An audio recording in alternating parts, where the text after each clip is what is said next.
Assalamualaikum warahmatullahi wabarakatuh, sobat-sobatku sekalian. Pada video kali ini saya kembali akan membahas soal-soal yang berhubungan dengan TKB bidang perbankan untuk seleksi BUMN tahun 2024.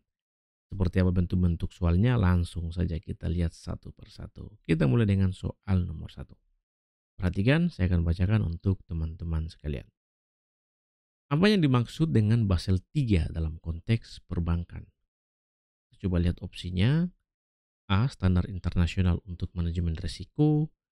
B. Kebijakan moneter yang ditetapkan oleh bank sentral.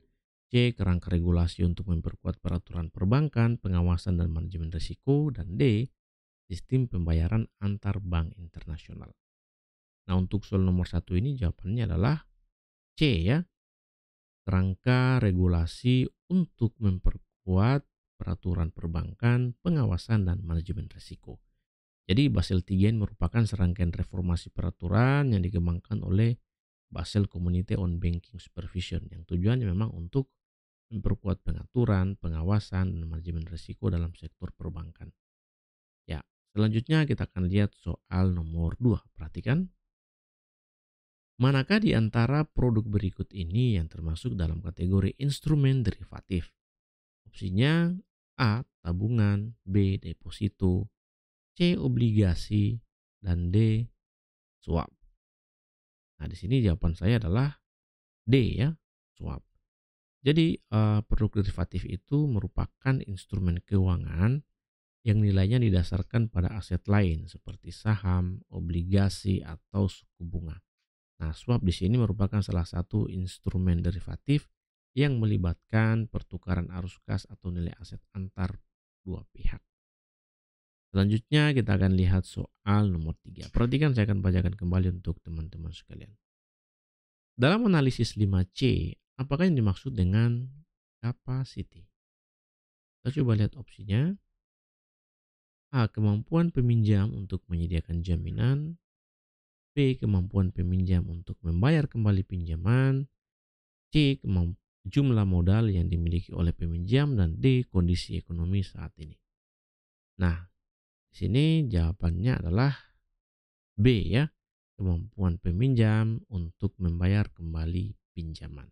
Jadi capacity dalam analisis 5C merujuk pada kemampuan peminjam untuk menghasilkan pendapatan yang cukup guna membayar kembali pinjaman yang diambil. Nah, di sini bank akan menganalisis laporan keuangan dan arus kas calon peminjam untuk menilai kemampuannya.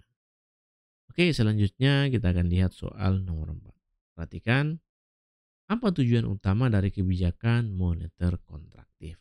Coba lihat opsinya. A. Meningkatkan inflasi. B. Mengurangi jumlah uang yang beredar. C. Menurunkan suku bunga. Dan D. Meningkatkan pertumbuhan ekonomi. Nah, di sini jawaban saya adalah B ya, mengurangi jumlah uang yang beredar. Nah, jadi kebijakan moneter kontraktif itu dilakukan untuk mengurangi inflasi. Ya, caranya bagaimana? Ya, dengan cara mengurangi jumlah uang yang beredar di masyarakat. Di mana di sini biasanya bank sentral akan menaikkan suku bunga dan menjual surat berharga untuk menyerap likuiditas. Ya, mudah-mudahan bisa dipahami sehingga kalau soal-soal seperti ini muncul dalam tes BUMN 2024 ini, ya teman-teman bisa memberikan jawaban dengan benar. Selanjutnya soal nomor 5, perhatikan. Dalam laporan keuangan bank, apa yang dimaksud dengan loan loss provision? Opsinya A. Pendapatan yang diterima dari pinjaman. B. Beban yang diakui untuk kemungkinan kerugian. C. Modal yang disediakan untuk pinjaman baru. Dan D. Pendapatan yang diterima dari investasi.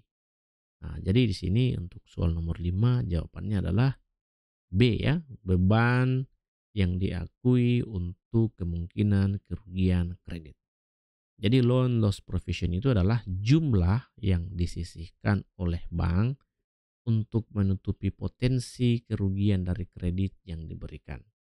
Hal ini mencerminkan kewaspadaan bank terhadap kemungkinan gagal bayar dari peminjam. Nah, selanjutnya kita akan lihat soal nomor 6. Perhatikan baik-baik. Risiko likuiditas di bank paling sering disebabkan oleh titik dua, titik-titik ya. Opsinya A. Penurunan nilai tukar mata uang. B. Kegagalan pembayaran kredit oleh debitur. C. Ketidakmampuan bank untuk memenuhi kewajiban jangka pendek. Dan D. Kenaikan suku bunga secara tiba-tiba.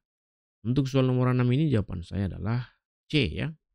Ketidakmampuan bank untuk memenuhi kewajiban jangka pendek.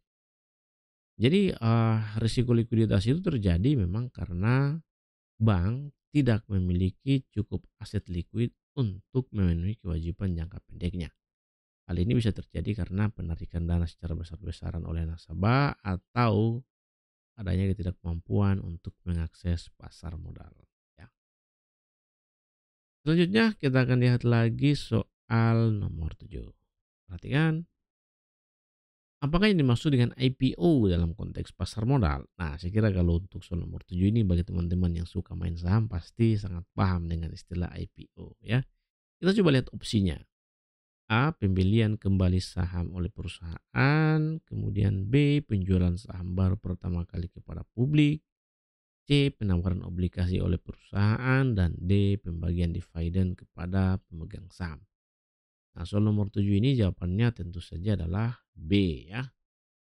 Penjualan saham baru pertama kali kepada publik. Jadi IPO atau biasa disebut dengan initial public offering ini merupakan proses di mana sebuah perusahaan menjual sahamnya kepada publik untuk pertama kali. Ya, hal ini merupakan langkah penting bagi perusahaan untuk mendapatkan dana dari investor publik. Selanjutnya soal nomor 8. Perhatikan baik-baik, saya akan bacakan untuk teman-teman sekalian. Oke, apa kepanjangan dari RTGS dalam sistem pembayaran perbankan? Opsinya A. Real Time Gross Settlement. B. Real Time General Settlement. C. Ready Time Gross Settlement. Dan D. Rapid Time General Settlement. Untuk soal nomor 8 ini jawabannya tentu saja adalah A ya. Real Time Gross Settlement. Jadi RTGS ini atau Real Time Gross Settlement ini merupakan sistem pembayaran di mana transfer dana dilakukan secara real time dan individu untuk setiap transaksi. Hal ini memastikan bahwa transaksi diselesaikan segera setelah instruksi pembayaran diterima. Oke, mudah-mudahan bisa dipahami ya. Selanjutnya soal nomor 9, perhatikan baik-baik. Apa yang dimaksud dengan risiko operasional dalam konteks perbankan? Kita coba lihat opsinya. A. Risiko yang terkait dengan perubahan suku bunga.